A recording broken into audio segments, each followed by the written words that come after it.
আসসালামু আলাইকুম। তাহমিনাস লাইফ ক্যাপচারে আপনাদের সবাইকে স্বাগতম। আমি তাহমিনা বলছি ঢাকা থেকে। কেমন আছেন আপনারা সবাই? আমরা সবাই আলহামদুলিল্লাহ ভালো আছি। চলে এলাম বরাবরের মতো নতুন আরও একটি ব্লগ নিয়ে। আশা করছি শেষ পর্যন্ত সবাই সাথেই থাকবেন। আর আজকের এই ব্লগটি হচ্ছে ঈদের দ্বিতীয় দিনের ব্লগ। একটু ছাড়তে দেরি হয়ে গেছে। অসুস্থ থাকলে যা হয় আর কি, তো ভিডিও করেছি আর ছাড়া হয়নি। তো এখন আমি আছি ঢাকার বাংলা মোটরের দিকে।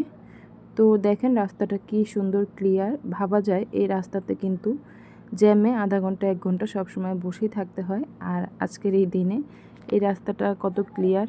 আর এই ক্লিয়ার রাস্তার স্বপ্ন কিন্তু ঈদের 2-3 দিন ছাড়া আর দেখা যায় না।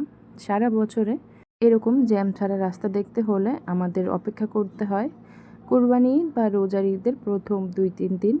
তাছাড়া কিন্তু এটা আমাদের ঢাকাবাসীর জন্য স্বপ্নই থেকে যায়। যাই হোক, আমি আজকে কোথায় যাচ্ছি সেটাই শেয়ার করছি আপনাদের সাথে।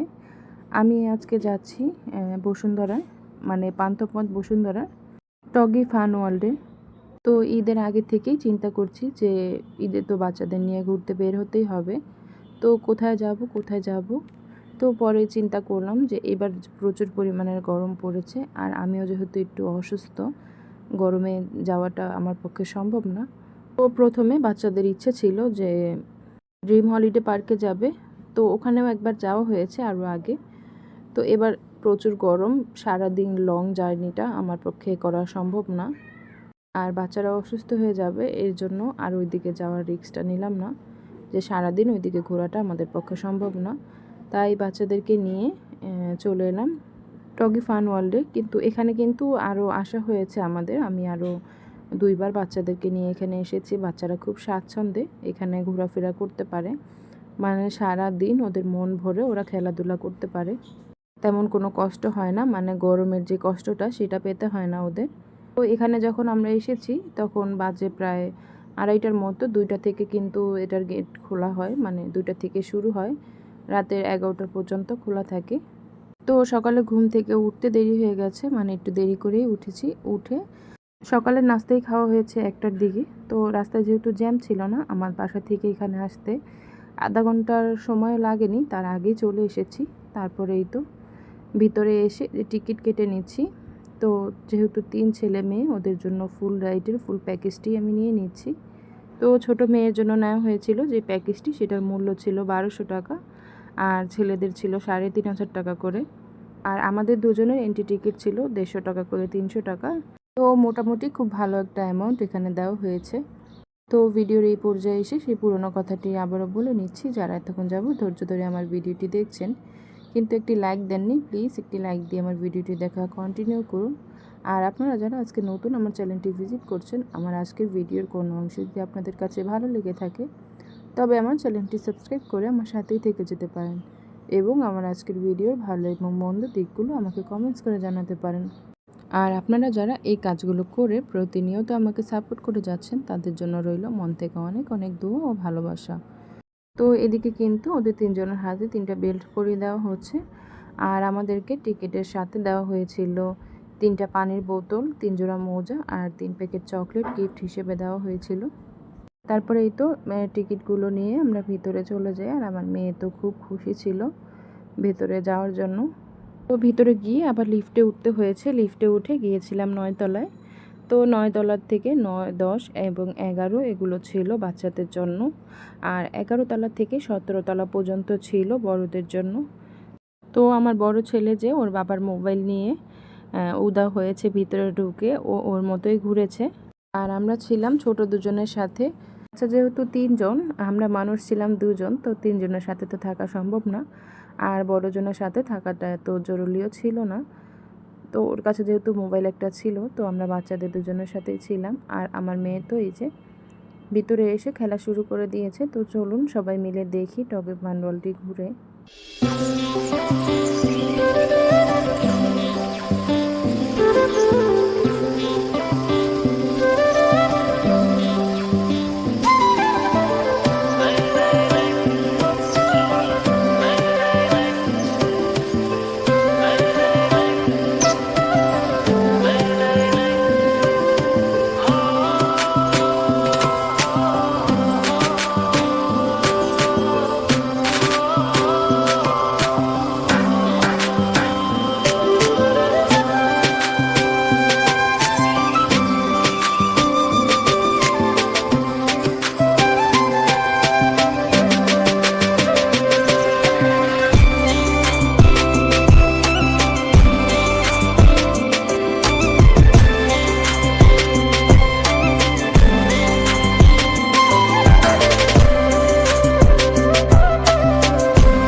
অনেকটা সময় ঘোরা হয়েছে, এখন প্রায় 5:30টার মতো বাজে। তো আমাদের প্রচুর পরিমাণ ক্ষুধা লেগে গিয়েছে। তো বড় ছেলেকে ফোন দিয়েছিলাম, ও বলছে যে ও এখন খাবে না। তো সে রাইডে ওঠা নিয়ে ব্যস্ত। এর জন্য আমরা 4 জনই চলে এসেছিলাম খাওয়ার জন্য, আর ওর জন্য খাবারটা পার্সেল নিয়ে নিব, ও ওখানে বসেই খাবে। আর আজকে খাওয়ার জন্য নিয়েছিলাম এখানে ফ্রাইড রাইস, চাইনিজ ভেজিটেবল আর চিকেন ফ্রাই। আমি চিকেন ফ্রাই খাবো না, এর জন্য আমারটা নিইনি। আর ওদের 3 জনের জন্য নিয়েছি। তো মেয়ের জন্য আর আলাদা খাবার নিইনি, কারণ মেয়ে তো আর অতটা খাবে না, খুবই অল্প পরিমাণের খাবে। আর আমার মেয়ে, ওর বাবা যদি সাথে থাকে তাহলে ওর বাবার সাথেই খেতেই পছন্দ করে। সে আমার হাতেও খাবে না, নিজে একাও খাবে না, সে তার বাবার সাথে খাবে। আর এই তো সাথে নেওয়া হয়েছিল কোল্ড ড্রিঙ্কস। তো এখানের খাবারের স্বাদ না তেমন একটা অতটা আর কি ভালো না, আর কি অ্যাভারেজ চলে আর কি। জায়গা অনুযায়ী খাবারগুলো অতটা মজার ছিল না। আমরা যতবারই খেয়েছি এখানের খাবারগুলো অতটা মজার হয় না। তো খাওয়ার পরে জান্নাতের বাবা আর আমি একটা কফি নিয়েছিলাম, দুজনে ভাগ করে খেয়েছি। তো আজকের জন্য এটুকুই। ডগি ফান্ড ওয়ার্ল্ডের আরও ভিডিও আছে, সেটা দ্বিতীয় পার্টে অবশ্যই শেয়ার করব। একটার ভিতরে অনেক বড় হয়ে যাবে। তো ভিডিও যখন করেছি ভাবছি পুরোটাই শেয়ার করে দেব। তো আজকের জন্য এইটুকুই। যারা এতক্ষণ যাবত ধৈর্য ধরে আমার ভিডিওটি দেখছেন তাদেরকে অসংখ্য ধন্যবাদ জানিয়ে বিদায় জানাচ্ছি। আসসালামু আলাইকুম।